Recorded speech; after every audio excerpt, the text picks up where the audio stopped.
The chandeliers glimmered like frozen stars, their golden light spilling across gowns and champagne glasses as laughter rose and fell around her. Yet she sat alone, tucked into the corner of the grand ballroom, invisible among diamonds and silk. She wasn't part of this world. Her dress was borrowed, her invitation slipped into her hands by a friend who swore no one would notice.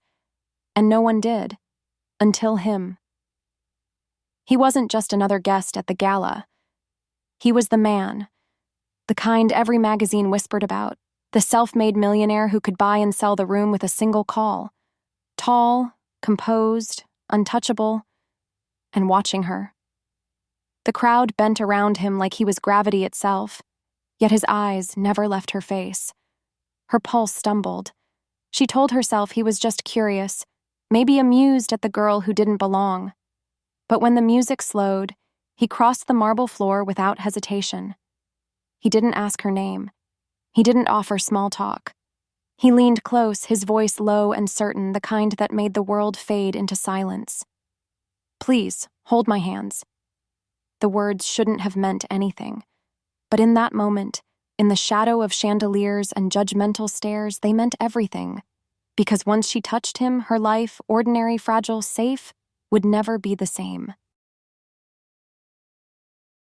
The chandeliers blazed above me like captive constellations, their light scattering over glass, silk, and jeweled laughter.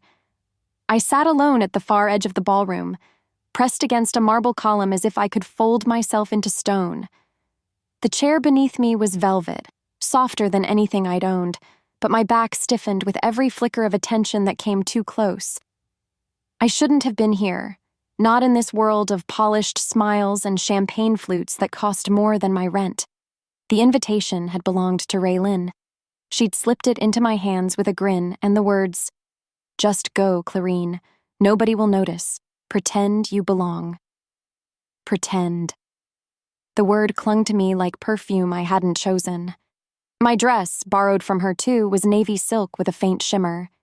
Beautiful in dim light, but I could still feel the mended seam under my palm, like a scar. I kept tugging at it, afraid someone else might notice.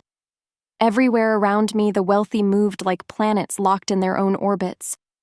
Diamonds flashed as women turned their heads, laughter cascaded down from the mezzanine like tinkling glass, and violins swelled until the air itself seemed gilded. My own reflection stared back at me from the mirrored wall.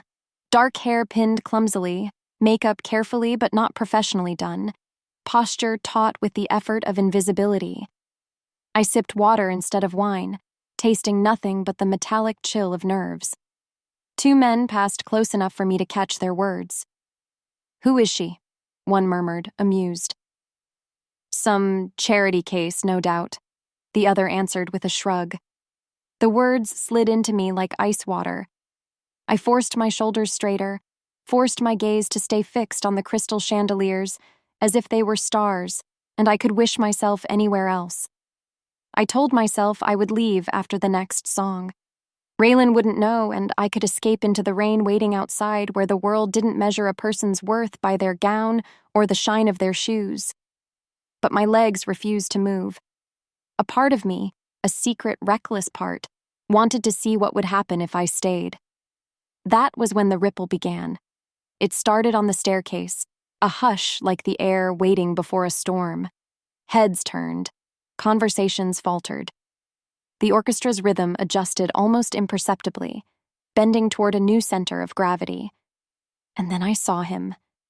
Mitchell Arden. The name swelled in the whispers around me, carried from one jeweled mouth to another. Self-made millionaire. Magazine darling. The man who never stayed in one place long enough for anyone to claim him. I had seen his face in headlines, but photographs didn't prepare me for presence. Tall, composed, his suit tailored with ruthless precision, he descended as if the staircase existed solely for him. And maybe it did. People leaned unconsciously toward him, drawn as though gravity itself shifted when he moved. My breath caught when his eyes swept the room and stopped. On me. Heat stormed my face. I looked away, pretending sudden fascination with the palm fronds beside me, but the weight of his gaze didn't lift. I smoothed the skirt over my knees, tucked a strand of hair behind my ear, and cursed silently. Why me? In a sea of perfect women, why notice the one patching herself together with borrowed silk? He crossed the ballroom with deliberate ease. Guests parted for him, smiles angling toward him like sunflowers. He ignored them all. Each step brought him closer until the air around me shifted. When he stopped in front of my table, I forgot how to breathe. May I? His voice was low, warm with command, yet softened with something else. Weariness, perhaps. I nodded, too stunned for words. He sat folding into the chair opposite as though this corner had been waiting for him all along. The scent of cedar and faint smoke clung to him, an anchor against the dizzying whirl of violins.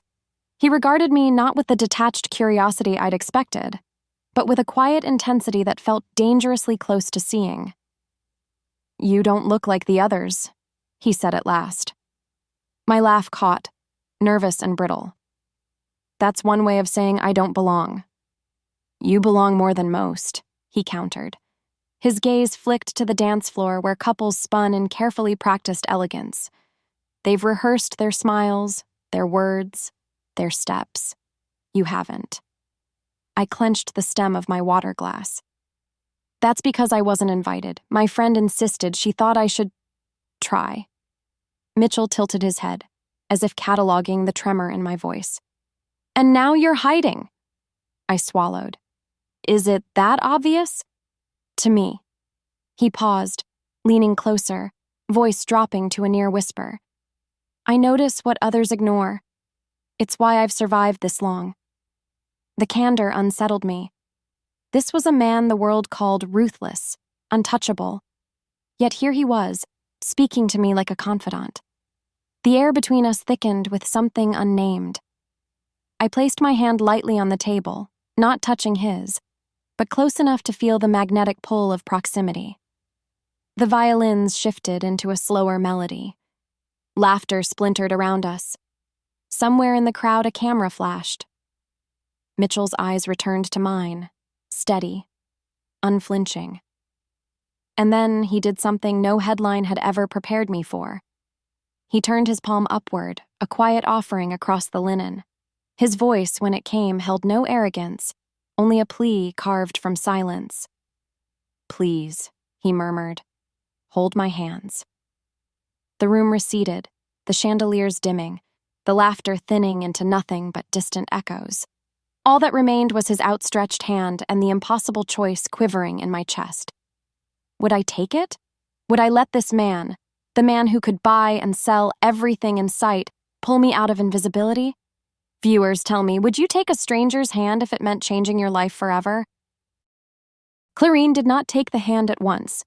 The hush after Mitchell's request trembled like glass, as if the chandeliers themselves were listening for her answer. Years of practiced smallness tugged at her wrist. She had survived by choosing corners. Her past was a ledger of careful arithmetic.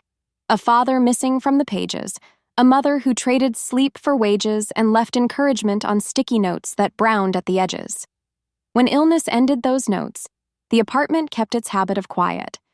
Clarine learned envelopes, rent, food, transit, and a sliver for emergencies folded inside a chipped mug on the stove. She learned to weigh desires against bus schedules and bruised bananas, to soothe hunger with lists, to keep grief busy with chores and laundry. What she wanted most wore a modest shape. Belonging for Clarine meant an unguarded doorway and a chair that did not audition her worth. It meant entering a room without preparing an apology. Raylan wanted that for her with fiercer brightness. Raylan moved as if light arrived when summoned.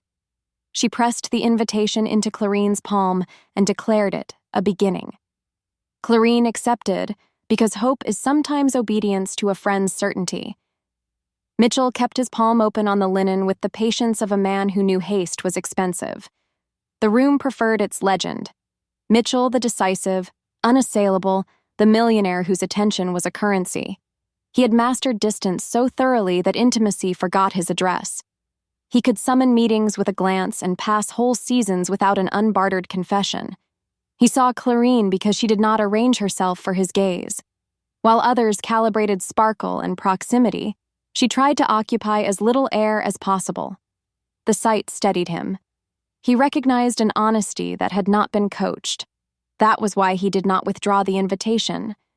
He understood that the rarest trust is the kind someone chooses at their own pace. The crowd performed its chorus. Silk whispered like well-rehearsed agreement. Laughter stacked in crystal towers. Celine stood inside a circle of approval and tuned it with a fingertip. "She doesn't belong," Celine said lightly, the way one offers a weather report. The line took root because the room enjoyed certainty more than accuracy. Raylan arrived with timing that looked like magic and was actually practice. She leaned to kiss Clarine's cheek and poured courage into a whisper. When Raylan turned her smile toward Mitchell, admiration arranged itself on her mouth with professional ease. Affection and ambition are cousins. The eye that sees from above can name the resemblance. Clarine's fear prepared its familiar arguments. She feared not wealth, but verdict. She could endure being unknown. She dreaded being measured and filed.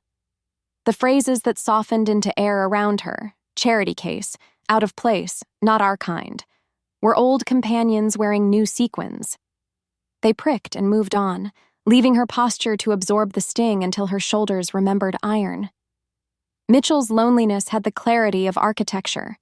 He had built rooms out of caution where admiration echoed and left no warmth.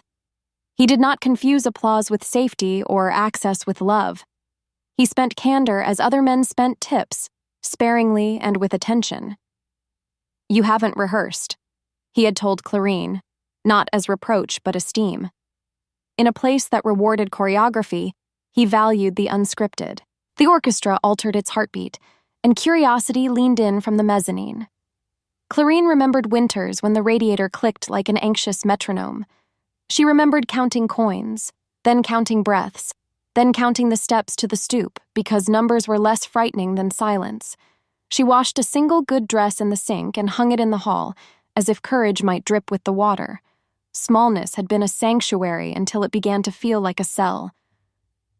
Mitchell did not speak. He let the invitation breathe. If he insisted, he would confirm every story told about men like him. If she refused, he would not convert her caution into proof that people could not be trusted. He knew the difference between pressure and patience. He chose patience and kept his hand where it was, a harbor in a loud sea.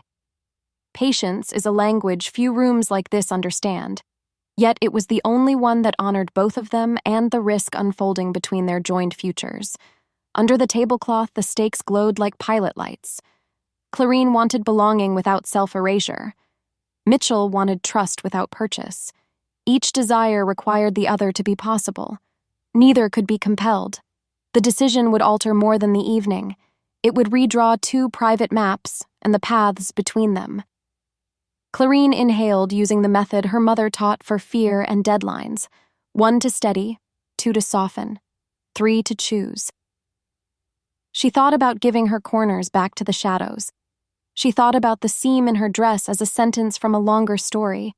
She thought about how many futures are lost to hesitation disguised as prudence, and she decided she was tired of losing futures. She placed her hand in his. No trumpet announced the choice. The shift was interior and exact. Music brightened by a tone. Conversation dipped and recovered with new interest. Nearby faces converted the moment into rumor, envy, and opportunity, each according to need.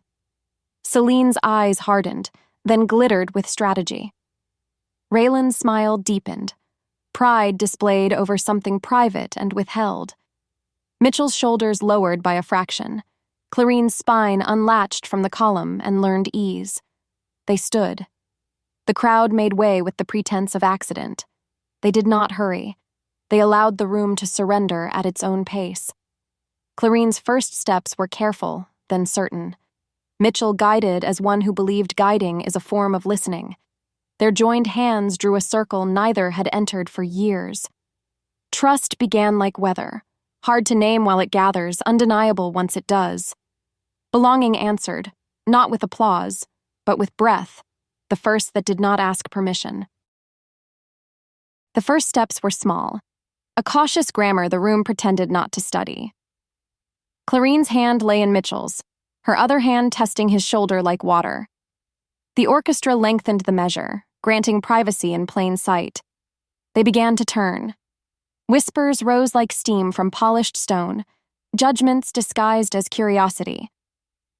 "Who is she?" drifted from one knot of guests. "Look at her dress," sighed another.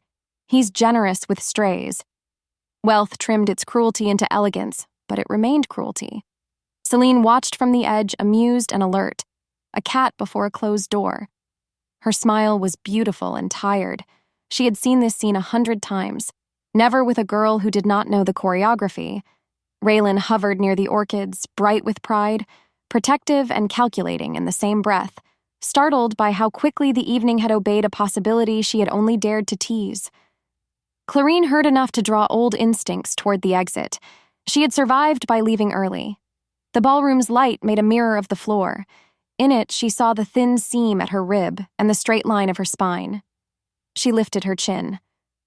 Mitchell adjusted, a fraction closer, and the world dimmed to the radius of his regard. He led as one who trusted the person he led. Each step said, "You are capable," not "you are carried." Clarine's body learned the sentence and repeated it. Her palm warmed. Heat moved up her arm and eased a stiffness that had defined more than posture. The violins lowered. The cellos discovered a midnight fervor. The whispers sharpened. Gold digger. Publicity. He'll hand her a car and be bored by Tuesday. Laughter, thin as cut glass, traveled until it broke against Mitchell's name and fell quiet. He didn't look toward the sound. He found Clarine's eyes. "You're thinking of leaving," he said, not as accusation, but as weather. "Yes." "Because of them?" "Partly. Mostly because of the version of me they confirm." They turned. His hand steadied her through a pivot that would have undone her without this anchor. "And what is that version?" "The girl who only ever borrowed the moment." Through the crack of that admission, air arrived. Mitchell's mouth softened. "Borrowed moments kept me alive for years," he said. "Then I learned to ask for a longer lease."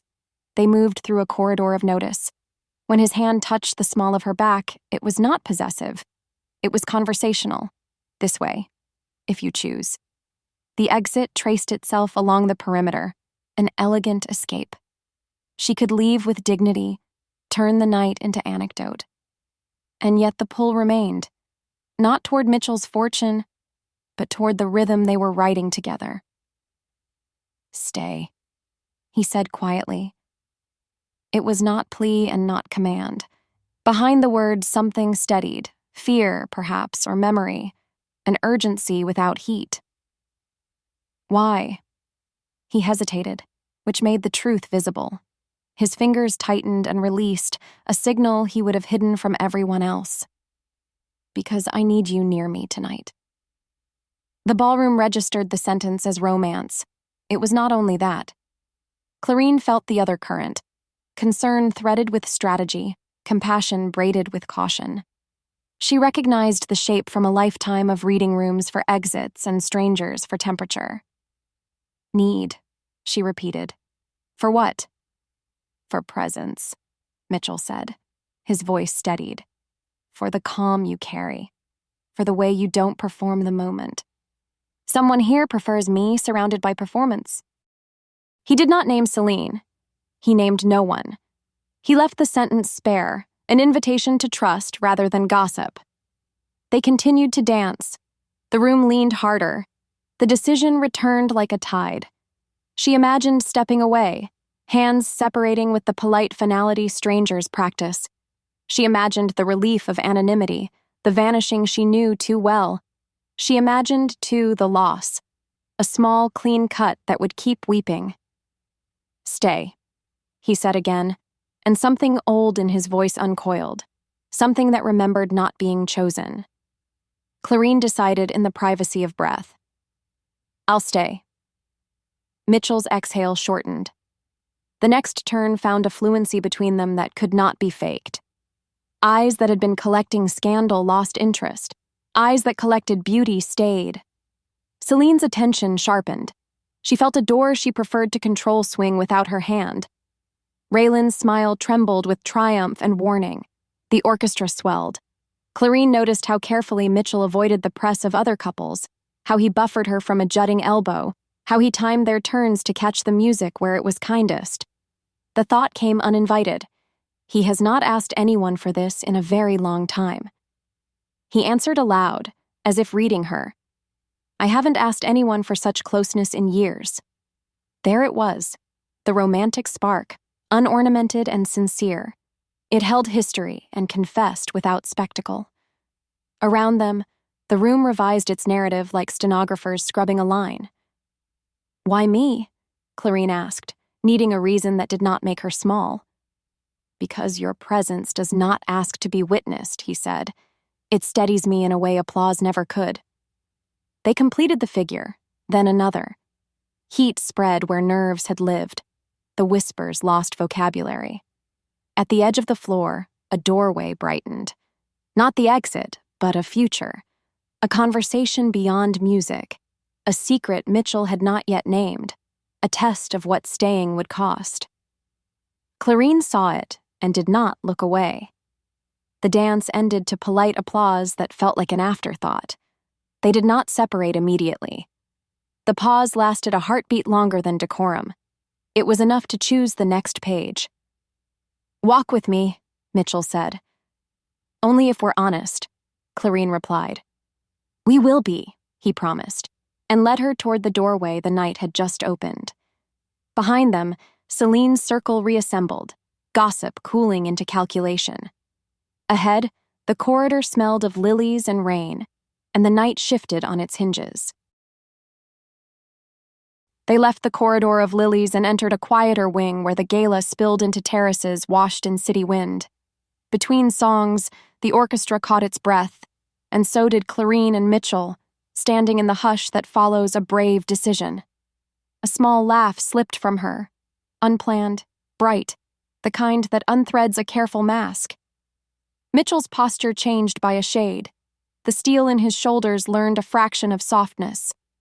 They found a table near the rail where the skyline rose like a promise no one could own. Clarine set her clutch beside the candle and pushed the flame shield away so it wouldn't smoke. Without fanfare, Mitchell rotated the shield back to face the wind. Without a word, Clarine cupped the candle with her palm to steady the light. Their small, synchronous motions pleased them more than compliments ever could. A waiter arrived with champagne. Clarine glanced at the flute, then at her water. Mitchell noticed and nodded to the server. Water for both. The choice should have been nothing. In a room that worshipped champagne, it was a quiet declaration. Clarine's mouth tugged toward a smile. He answered it, as if they had agreed to trade dignities instead of favors. Inside, Celine set the tempo of rumor with the ease of a conductor. He's sentimental tonight, she observed to her circle, making the word sound like a diagnosis. Or strategic. The second word traveled faster. By the time it reached the terrace, it had become, he's using the girl. Don't blink, she'll be gone by morning. Cameras began to float toward doorways like moths. Clarine's laughter returned, this time at Mitchell himself. He had tried to recount a disastrous sailing lesson from a decade ago, understating the calamity so modestly that she could not help it. The laugh surprised her, a bell from a chapel she didn't know she had. He looked almost startled, then grateful, as if she had handed him a private reprieve. In that moment, he looked nothing like a headline. He looked like a man who missed being teased. But the relief thinned when lights flared near the threshold. A papery hush moved across the terrace as two long lenses took up positions. The first flash caught Clarine's profile. The second found their hands near but not touching. Mitchell's eyes cooled, not toward her but toward the intrusion. He adjusted his angle to shield her face without making a display of it, a geometry he had learned from years of life under glass. Is this always how it is? Clarine asked quietly. Only when the story is cheaper than the truth, he said.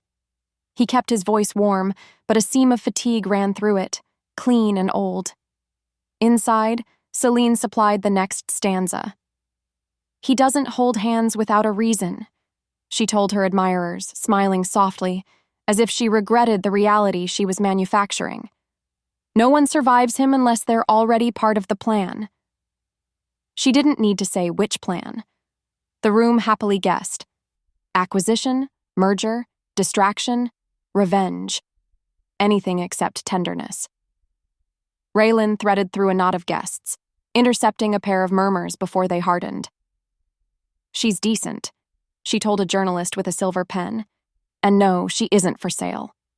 Loyalty performed with a flourish still cast a shadow. Envy asked questions in that shadow and called it journalism. When Raylan caught sight of Clarine on the terrace, an ache tightened beneath her ribs that she disguised with applause at nothing in particular. Mitchell avoided questions about legacy and lawsuits with surgical grace, but he did not avoid Clarine's questions. When she asked why he had scars along the knuckle of his right hand, he looked down, surprised to find the past where he had left it. "A warehouse door, years ago," he said. "I misjudged winter steel." She pictured him younger, unarmored, bleeding in a cold room because he had lifted something no one else would. The image complicated every rumor that labeled him merciless. A photographer leaned too far. Mitchell's glance was ice over deep water. The lens withdrew. Another flash caught the candle between them, turning the flame into a hard coin. Clarine flinched at the light and exhaled a laugh that was not laughter. "I have a gift for becoming evidence," she said lightly, and then less lightly, "I don't want to be your demonstration." "You aren't," he said, too quickly for strategy. "You're the part of the night that's real." The sentence warmed and frightened her. Reality could be a stage, too. Across the terrace, two donors traded uglier stories. "He crippled a supplier who couldn't meet terms," one said, savoring the syllables. "Of course he did," the other replied. "How else does a man climb?" The tale had already shed its facts on a previous staircase. What remained was a myth with teeth. Clarine heard only the tone, not the details, but tone was enough. The city wind carried a faint tang of rain and something that could have been danger. She looked at Mitchell's profile, the set of his jaw, the discipline of it, and wondered who he became when rooms closed and negotiations began. A girl can fall in love with patience. She can also be hurt by edges she doesn't see. He watched her watching him. "Ask," he said. "People say you're ruthless," she answered. "Careful. Are they wrong?" "They're incomplete," he said. The admission did not quite absolve him. "There are lines I won't cross. There are costs I refuse to collect. Most people don't know the difference. Some prefer not to." It was an honest answer, which is not the same as a comforting one. Clarine turned the stem of her glass and found her own reflection in the black window. A woman learning how easily love of safety can disguise itself as caution, and how quickly caution can become a life. Inside, Celine adjusted the night like an earring. She looped an arm through a board member's and offered a sigh drenched in benevolence. "She should be careful," she murmured, angling empathy to cut. "Men like Mitchell have winter in them. Winter is beautiful from a window." The board member nodded, grateful for advice that asked nothing of him. Mitchell spoke of a scholarship fund with a precision that made it sound like a blueprint. Clarine noticed how he kept names private, how he credited teams, how his voice lowered when he explained the terms that protected new recipients from predatory contracts. His restraint collided with the story she'd just overheard, and the collision produced heat and confusion. Another pair of flashes, closer now. "Mr. Arden, one smile?" someone called. He didn't turn. "No, thank you," he said, soft as a door that would not open. The refusal annoyed the camera enough to make it cruel later. Clarine reached instinctively for the candle shield again, this time to spare the flame from the draft. Mitchell's hand arrived at the same moment. Their fingers touched the glass together.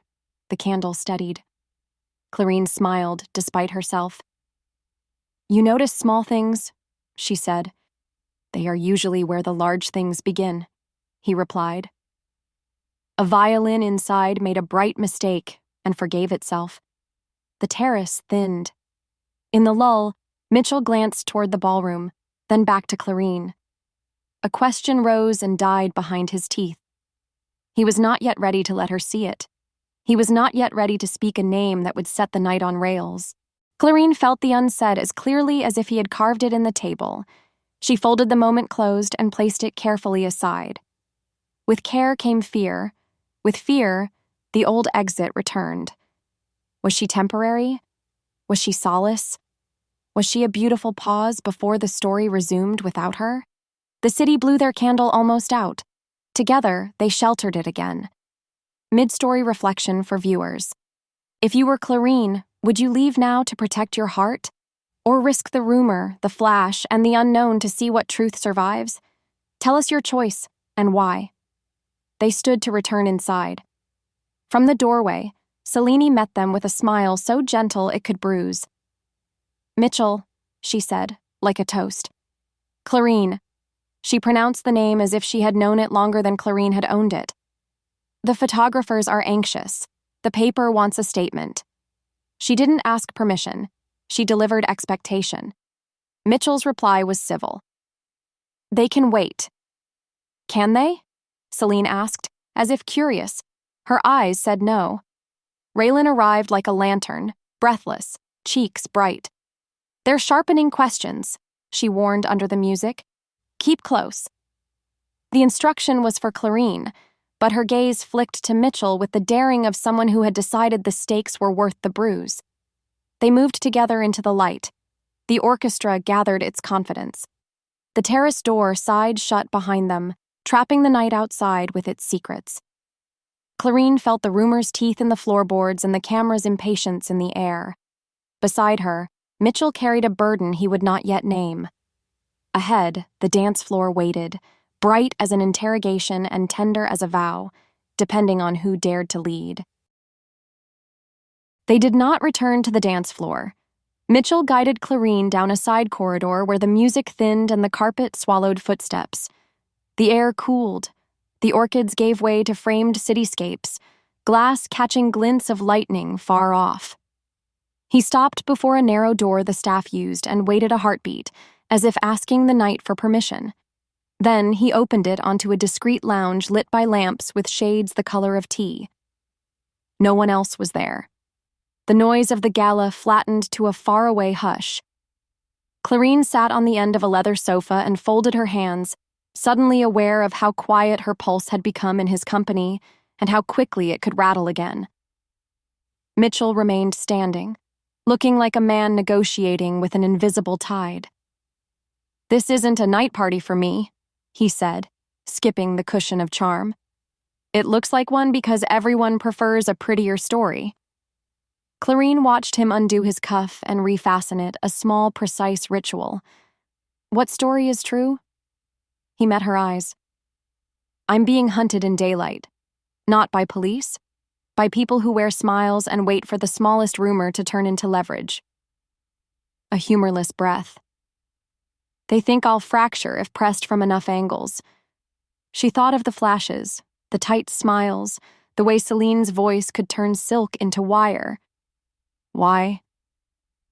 "Because if I fracture, they can take what I built at a discount," he said. "There's a legal storm coming. It started with a complaint. They say a deal of mine boxed out a competitor. It wasn't the way they're telling it, but the telling matters more than the truth at first." His gaze moved to the window, then back to her.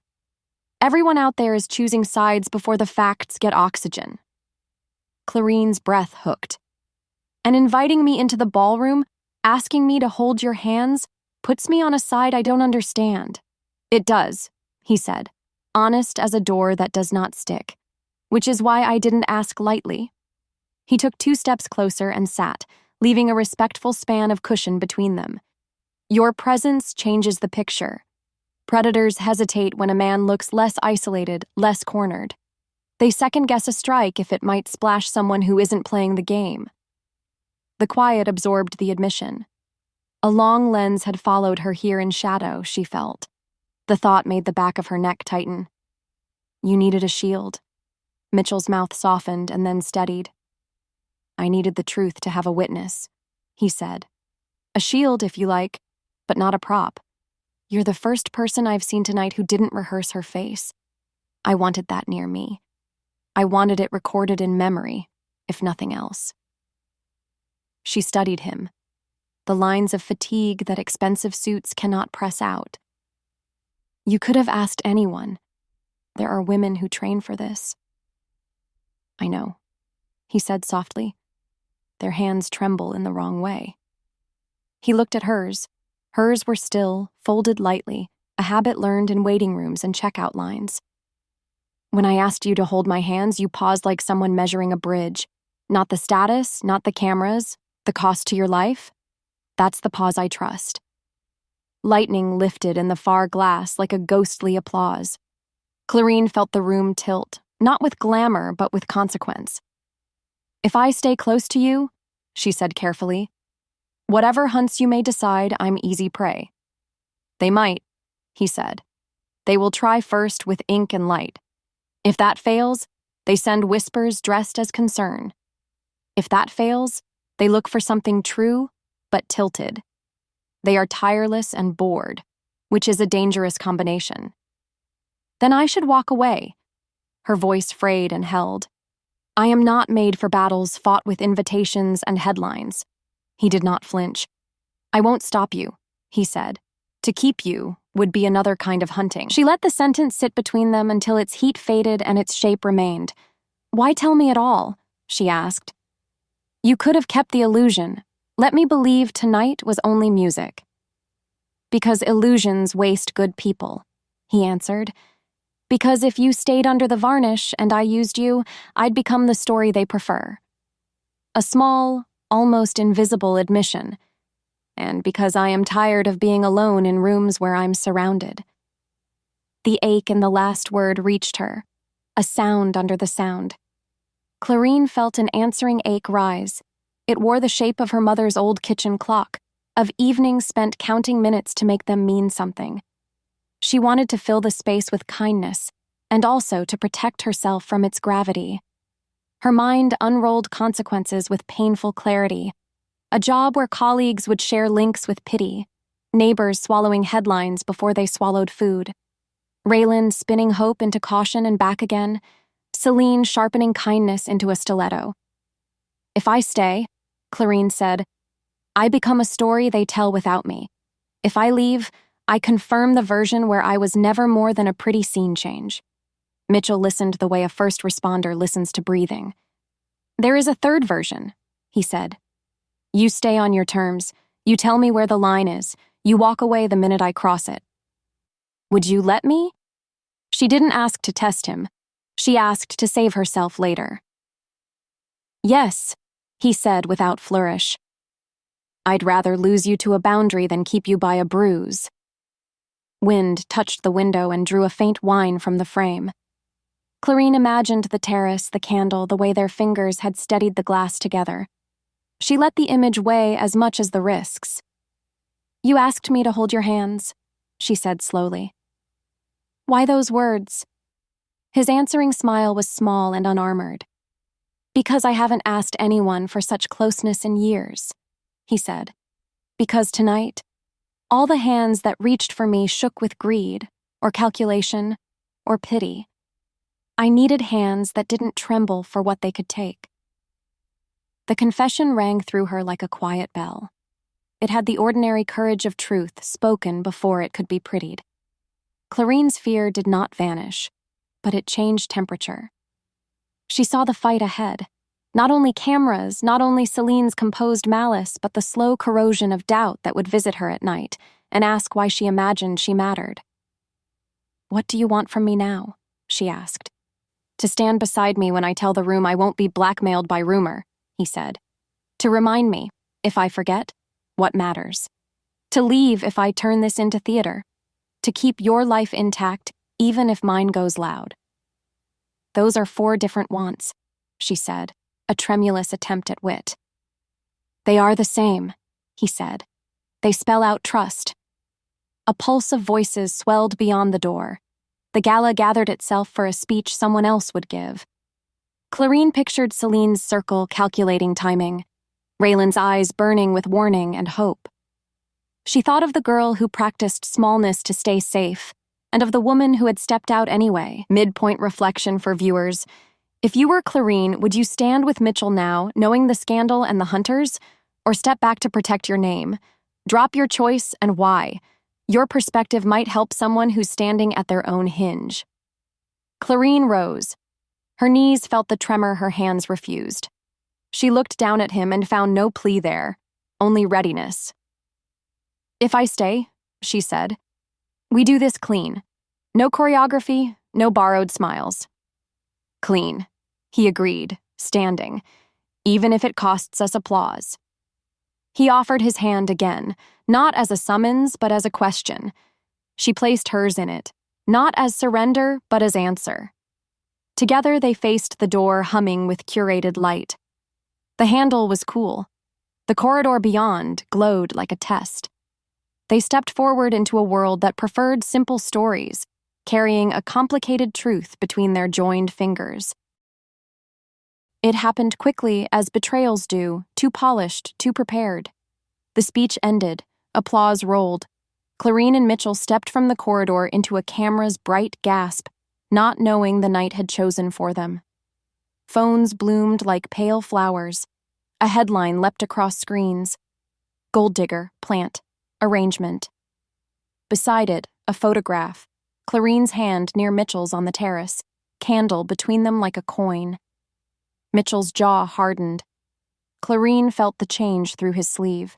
Not anger first, but calculation. Donors studied ceilings. A journalist feigned ignorance and read twice. Celine's circle drew tight, sympathy curated, eyes bright. Raylan reached Clarine in a rush. "Don't look," she pleaded. "They twist anything." Her grip was too tight. Alarm braided with something else.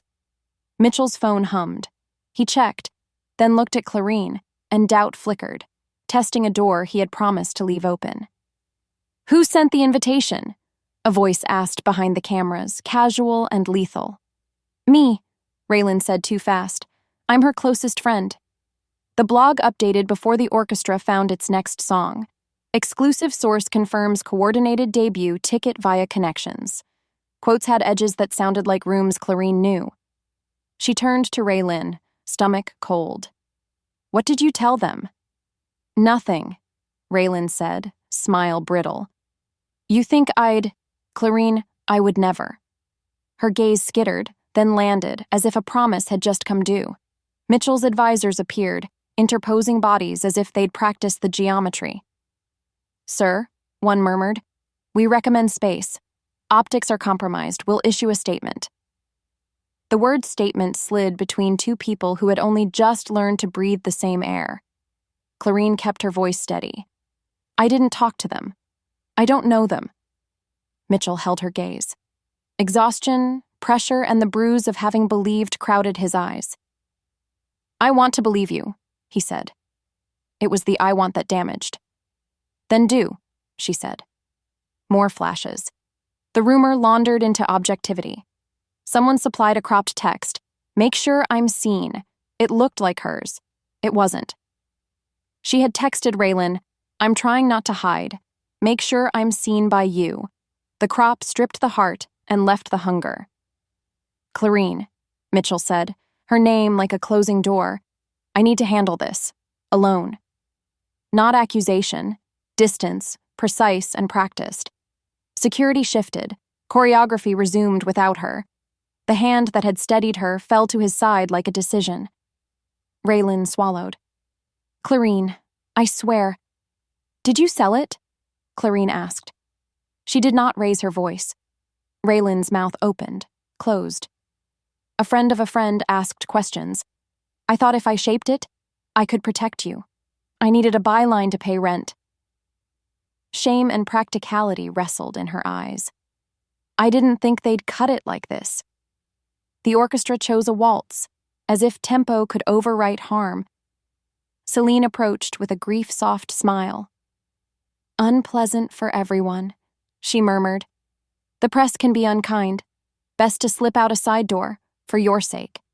For your sake, for ours, for the story we prefer. Clarine looked at Mitchell.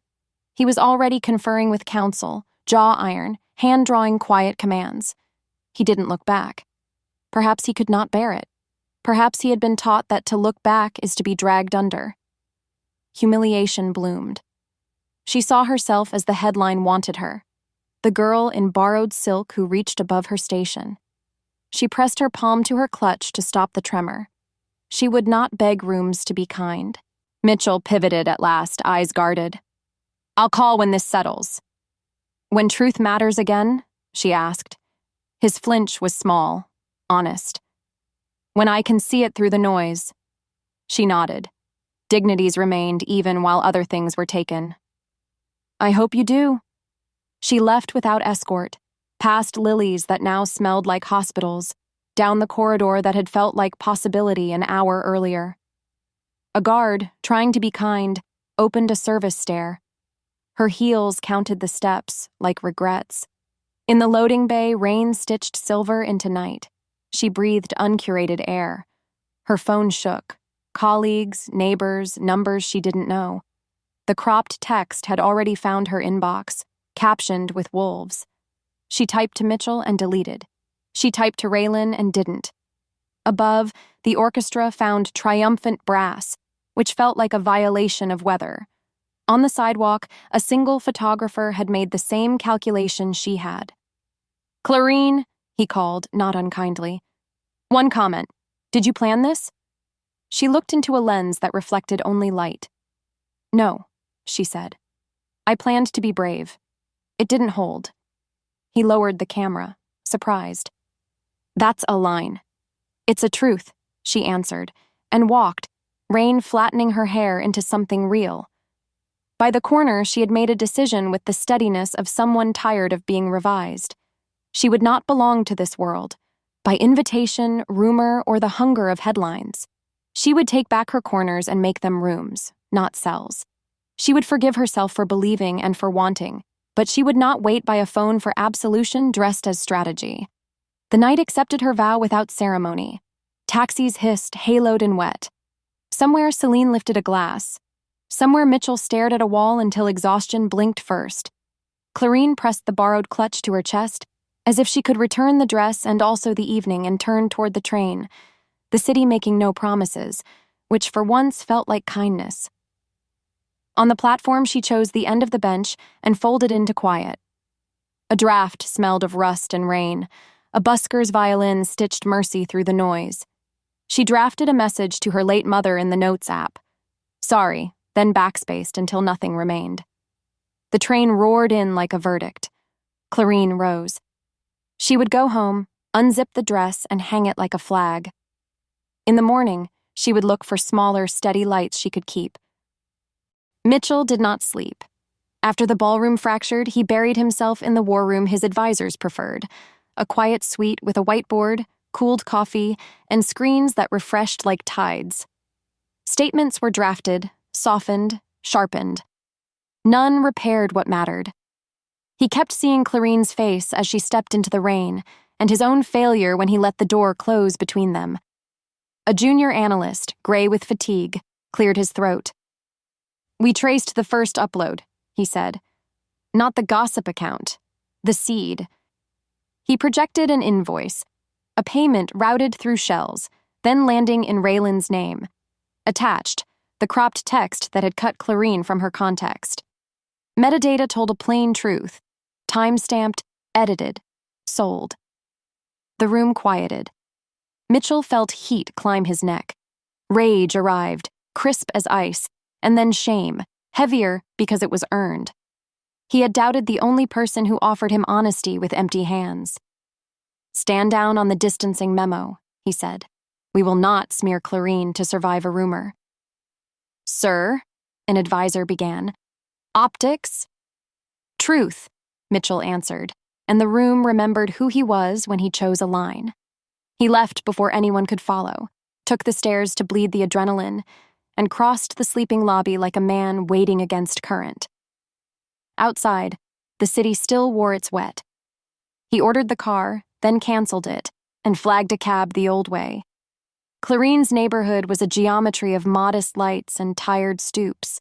He climbed her steps and faltered at the doorbell. What apology could hold the weight of what he had done? He pressed anyway. No answer. He tried again. A neighbor cracked her door, considered him, and decided the rain had made even the rich human. "She came in an hour ago," the woman said. "Try the roof." Mitchell thanked her and took the stairs, each landing bright with old linoleum. The roof door groaned. Wind met him with wet air. Clarine stood at the parapet under a broken string of lights. She did not turn. "I shouldn't have come," he said.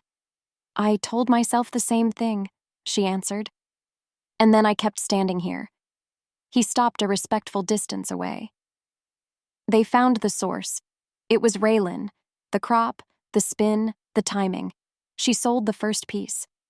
Clarine closed her eyes. He watched the blow land. Not a strike, a sinking. "How much?" she asked. "Not enough to justify anything," he said. She lifted her hand, then lowered it, as if she refused to let tears become part of the record. "I wanted so badly for her to be spotless," she said. "It would have made the disappointment easier." "I doubted you," Mitchell said. "When I said I needed to handle it alone, what I meant was I was afraid to bet on someone I didn't deserve. That fear looked noble in my head and cowardly in practice." She turned.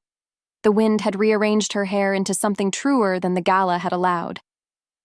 "You didn't need to deserve me," she said. "You needed to trust me." He nodded once. "I'm sorry." The words were plain. "I have spent years in rooms where affection invoiced later. I forgot other economies exist." Silence moved between them. A siren smudged the night. A door slammed. Clarine tucked her hands into her sleeves. "I don't know if I can survive your world," she said. "It turns everything into currency. The story, the kindness, the mistake." "You shouldn't have to carry it alone," he said. "I don't ask you to be a shield. I ask you to be a witness beside me, and I will be one beside you." He took a breath. "I am lonely, Clarine, not from absence, from the math of being seen and miscounted. I am afraid of never being loved for the parts that do not perform." Her face altered as if someone had opened a window. "I am afraid of being loved until the room changes," she said, "then being set down where I was found." "Then let's test both fears honestly," he said. "No illusions. We can make a statement together. We can refuse the choreography that makes us look like a scandal and answer with something true." She searched him for the old armor and did not find it. "What about Raylene?" "She will answer for what she did," he said. "But I won't feed her to the wolves to buy our peace." A small, tired laugh escaped her. "Celine will do it for free." "Gently, with a hand on the elbow," he said, and for the first time since the ballroom, his humor touched them both. He offered his hand, not as warrant, but as possibility. Rain thickened, then eased. Clarine stepped closer, learning again the distance at which two people can hear one heartbeat. She did not take his hand immediately. She placed her palm on his chest, near the place loneliness had taught to be still. "If I come with you," she said, "we set our own terms. We answer questions, not accusations. We leave together the second this becomes theater." "Yes," he said. "We leave even if the cameras are kind. And you tell them the truth, about the case, about the rumor, about me. All of it," he said, "or none, if you say stop." She inhaled once, measuring the bridge. Then she slid her fingers into his. The touch was not ceremonial. It was an agreement. "We have to go back into the noise," he said. "We do," she answered. "But we go as us." He smiled. "Will you forgive me?" "I will start," she said. "You finish by keeping your word." They stood a moment under the broken lights, letting the night memorize their terms. Then they turned toward the stairs, hands joined, rehearsing the last thing they would refuse to rehearse, the truth they would carry into the storm and set down where everyone could see it. They returned to the city's brightest room with rain still in their cuffs. The follow-up gala had been rebadged as a press night. Spotlights combed the marble. Cameras crowded the ropes. The orchestra tuned to a careful key. Mitchell walked in first, Clarine beside him, fingers linked with a simplicity that refused spectacle. Advisors murmured scripts. He ignored them. A podium waited beneath the largest chandelier. Celine sat closest to the mics, serene and sharpened. Raylan stayed in the back. Mitchell guided Clarine to the dais so that every lens could see their hands. The murmur rose. A publicist tried to pass a statement. Mitchell set it aside, lifted the microphone, and waited for quiet. "Good evening," he said. "You've been offered many versions of me this week. Here is the plain one." He looked at Clarine. "This is Clarine. She is not a prop, not a rumor, and not a lesson. She is my choice." A reporter called, "Are you confirming a relationship to sway the case?" "No," he said. "I'm confirming it because it's true. As for the case, we will answer in court with documents, not in tabloids with guesses." Laughter broke the tension. Celine rose with a card. "Mitchell, the public worries her intentions are financial. Surely you understand. What the public worries has been curated by people who profit from worry," he replied. "Clarine has asked me for nothing except honesty. She already paid for our acquaintance with peace she didn't owe. Some of you bought that peace and sold it back poorly." Heads turned toward the rear archway where Raylan stood, small and stricken. Clarine saw her and felt a sadness that would take time to sort. Tonight, other work mattered. A journalist asked, "Ms. Clarine, why stay? The attention has been merciless." "Because the truth doesn't improve by hiding," Clarine said. "Because he told me the cost and offered me the exit, and I chose the cost. I'd rather be known for the choice I made than the lies made about me." Cameras clicked, their cadence softening.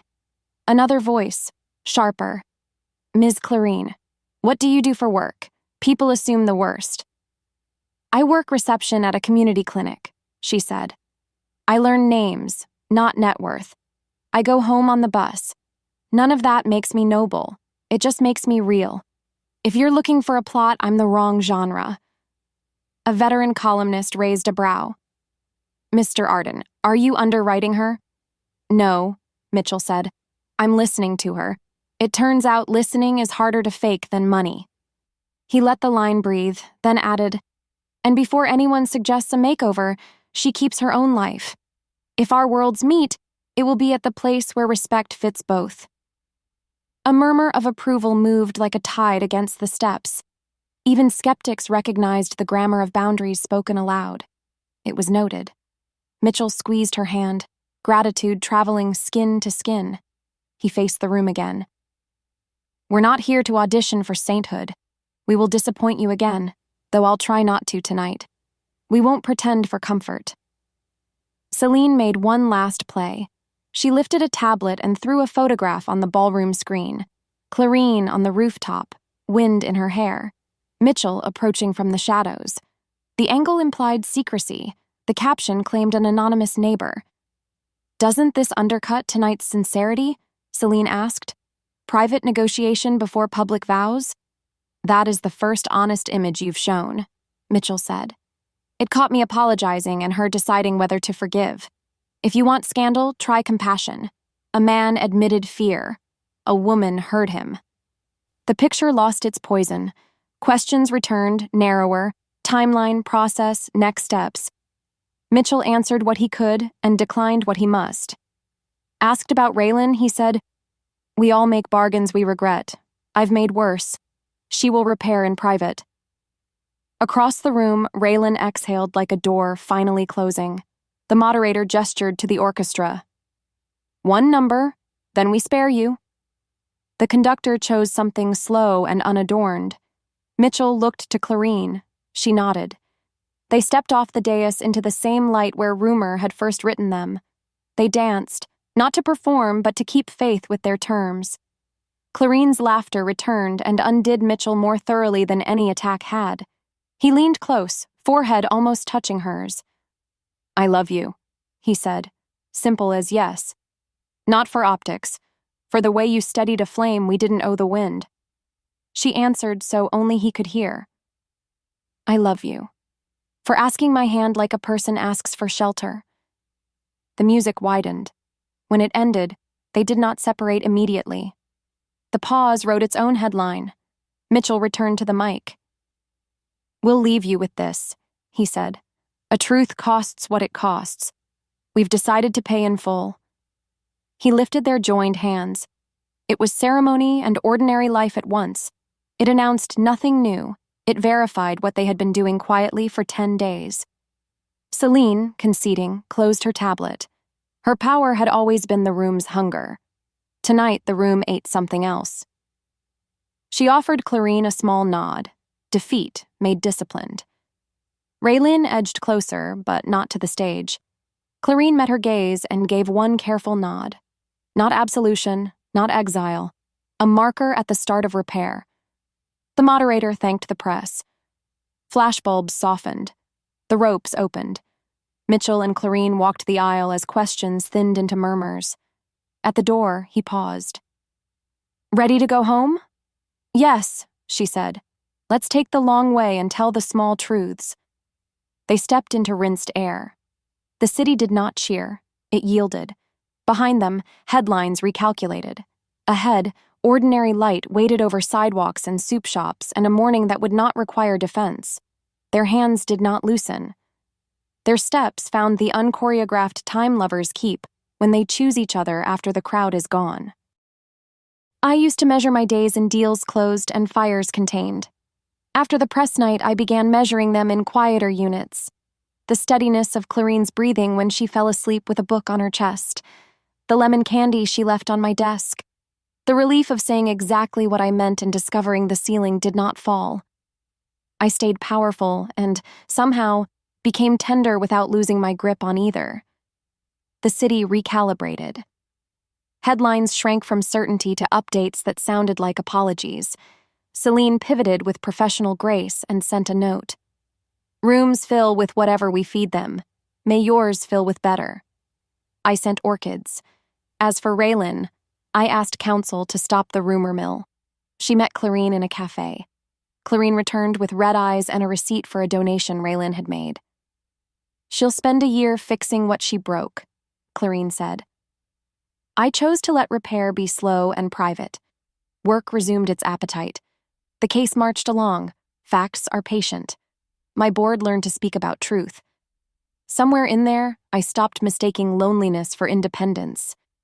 Sundays, we rode the bus to Clarine's clinic with pastries. The guard soon waved us in like we had always brought sugar for tired people. Clarine taught me names and how to hear bragging hidden inside panic. After a storm, I upgraded the phone lines anonymously. She knew and said nothing, which felt like being seen correctly. She would not move in. "Not yet," she said. "I need my life to stand on its own." I loved her more for that. We drew a map of 2 apartments and the bridges between them. Tuesdays at my place, Thursdays at hers, Saturdays daring recipes we did not deserve. She laughed like a bell when I ruined an omelet. I laughed like a man who had found a language he thought extinct. Fear tried again, dressed as pragmatism. Investors asked whether Clarine's presence might cost us a partner known for flexible ethics. "Then that is the price," I said. I felt the old instinct to armor, then remembered her palm on my chest the night on the roof. We did not posture. We spoke plainly.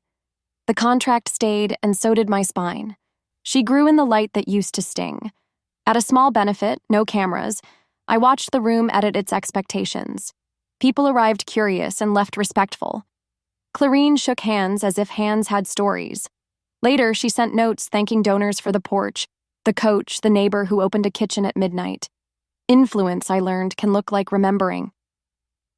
Sometimes at night, she asked for an unflattering truth. I kept a list and paid it out slowly. The rumor I once weaponized. The years I pretended being right and being kind were separate currencies, the fear of poverty that made generosity theatrical. She listened without flinching, then offered a truth of her own. The afternoon she almost quit the clinic because despair felt efficient. We stacked honesty between us like stones and discovered we had built a bridge. We kept our hands in public and our promises in private. My counsel drafted lines for storms. We will need them, but even the drafts learned to breathe. We tell the truth or we tell nothing, I wrote on the template in ink. They left it there, a small prayer among bullet points. When the court released its opinion, we were stocking the free shelf with toothpaste. My phone buzzed like a relieved bird. Complaint dismissed for lack of standing. Clarine read over my shoulder. Good? She asked. Honest, I said. And then, because perfection would be untrue, enough. We walked outside into mild light. Reporters called my office. I called my mother's old number and listened to the silence I still owed. Then I called Clarine from 3 feet away and told her I would spend the afternoon not being important. Permission granted, she said, and looped her arm through mine. We celebrated by doing nothing glamorous. We took the long bus to the pier where gulls kept their counsel and teenagers practiced confessions to water. We shared fries and a lemonade Clarine declared too sweet until it wasn't. A child lost a kite. We helped. When it was late, we walked home through streets that have forgiven worse. At my door, she hesitated. In the old days, I would have filled the pause with promises and furniture. Now I asked, "What do you need?" She said, "For you to keep asking." So I did, and she kept answering, and the questions became shelter. Inside, we did our ordinary chores with the reverence some people reserve for cathedrals. She washed, I dried, I burned a knuckle. She kissed it, and the pain became the smallest part of the story. Later, when the rooms were quiet and the city had lowered its voice, we sat on the floor by the window with our backs against the couch, shoulders touching. I used to be afraid I'd be loved until the room changed, she said. I used to be afraid I'd be loved for what I could buy, I said. We looked at the ceiling we had stopped expecting to fall. It did not move. I took her hand. Clarine, I said, not for a crowd, not for a headline, just for us. You're not the girl who didn't belong. You are the woman who changed the room. She squeezed my fingers. And you are the man who let it change. We didn't kiss to seal it. We held hands and let certainty do the work words couldn't finish. The city hummed its indifferent blessing. My phone lay face down on the table, quiet. In its silence, I heard everything I had been trying to purchase all my life. Home. We stayed right there and breathed together. Would you hold on to love even if the world tried to tear it from you?